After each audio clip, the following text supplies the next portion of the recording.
नमस्कार दोस्तों, आज फिर मैं आपके लिए ज्ञान से भरी एक कहानी लेकर आया हूँ। एक कहानी है गौतम बुद्ध और एक दुखी भिखारी के बीच, जिसमें जीवन का बहुत कुछ ज्ञान प्राप्त होता है। एक बार महात्मा बुद्ध एक गांव में अपने शिष्यों सहित घने पेड़ की छांव के नीचे बैठे थे। आसपास के गांव से बहुत से लोग अपनी मानसिक समस्याएं लेकर महात्मा बुद्ध के पास आ रहे थे। महात्मा बुद्ध उन सब की मानसिक परेशानियों का समाधान देते। सब लोग खुशी खुशी अपनी समस्याओं का समाधान पाकर वहां से लौट रहे थे। वहीं से कुछ दूर बैठा लोगों को बुद्ध के पास जाते देख एक दुखी भिखारी अपने भाग्य को कोसता हुआ यही सोचने लगा कि अभी कुछ देर पहले तो ये लोग दुखी मन से मुंह लटकाए उन महात्मा के पास गए थे और अब इतना खुश होकर कैसे वापस लौट रहे हैं। आखिर माजरा क्या है? जरा मैं भी जाकर देखूं कि वो महात्मा ऐसा कौन सा खजाना बांट रहा है। इन लोगों को वे इतने प्रसन्न हुए कि उनके चेहरे लाल हो गए। जब वो दुखी भिखारी कुछ नजदीक गया तो उसने देखा कि ये महात्मा तो लोगों को प्रवचन देकर लोगों के दुख का निवारण कर रहे हैं। यह देखकर भिखारी के मन में भी तीव्र इच्छा हुई कि क्यों ना मैं भी इन महात्मा को अपना दुख बताऊं। मुझे भी अपने दुख का समाधान अवश्य मिलेगा।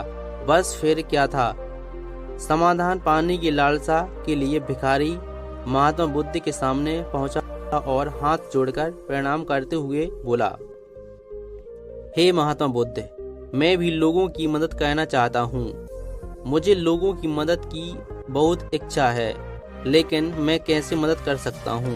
मैं बहुत गरीब हूँ। मेरे पास ना तो पैसे हैं और ना ही कोई ऐसी चीज जिससे कि मैं किसी की मदद कर सकूं। मैं कोशिश करने पर भी किसी की मदद नहीं कर सकता। मुझे भगवान ने इतना गरीब क्यों बनाया? हे महात्मा, मुझ पर कुछ कृपा करो। इतना बोलते हुए भिखारी रोने लगा। महात्मा बुद्ध बोले, आप बहुत अज्ञानी हैं, क्योंकि आप अभी तक इस भ्रम में जी रहे हो कि तुम्हारे पास कुछ नहीं है, जबकि दूसरों को कुछ देने के लिए तुम्हारे पास बहुत कुछ है। तुम बिना धन और वस्तु के भी दूसरों की मदद कर सकते हो। तुम्हारे पास जुबान है, जिससे तुम मीठे शब्द बोलकर किसी के दुखी चेहरे पर मुस्कान ला सकते हो। इन्हीं शब्दों की ताकत से तुम किसी के भी टूटते हौसले को फिर से मजबूत कर सकते हो। इन शब्दों की शक्ति से आप किसी के भी मन में सकारात्मक विचारधारा के बीच बो सकते हो और उसे गलत रास्ते पर जाने से रोक सकते हो। तुम्हारे दो हाथों से किसी भी कमजोर या लालच व्यक्ति की सहायता कर सकते हो। आपके दो आंखें किसी अंधे को रास्ता दिखा सकते हैं। तुम किसी के लिए दुआ कर सकते हो। यह हो सकता है कि उनके बुरे काम फिर से हो जाएं।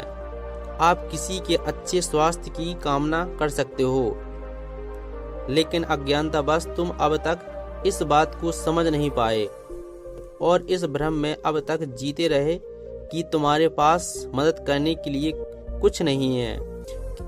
किसी की मदद करने के लिए धन और वस्तु का होना अनिवार्य नहीं है।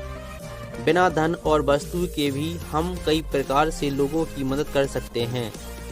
महात्मा बुद्ध के ज्ञान से भरे ये सुंदर शब्द सुनकर भिखारी के चेहरे पर मुस्कान आ गई और वह खुशी से झूमता हुआ वहां से चला गया। इस बुद्ध स्टोरी से हम दोस्तों महात्मा बुद्ध की इन बातों से बहुत कुछ सीखा गया है। आजकल बहुत से लोग यह सोचकर दुखी होते हैं कि मेरे पास ये नहीं है, बल्कि जो आपके पास है उसी में संतुष्ट रहना सीखें और बिना मतलब के लोगों की मदद करें। इन्हीं से आपको परम सुख की प्राप्ति होगी। दोस्तों, यह बुद्ध स्टोरी आपको कैसी लगी हमें कमेंट में जरूर बताएं।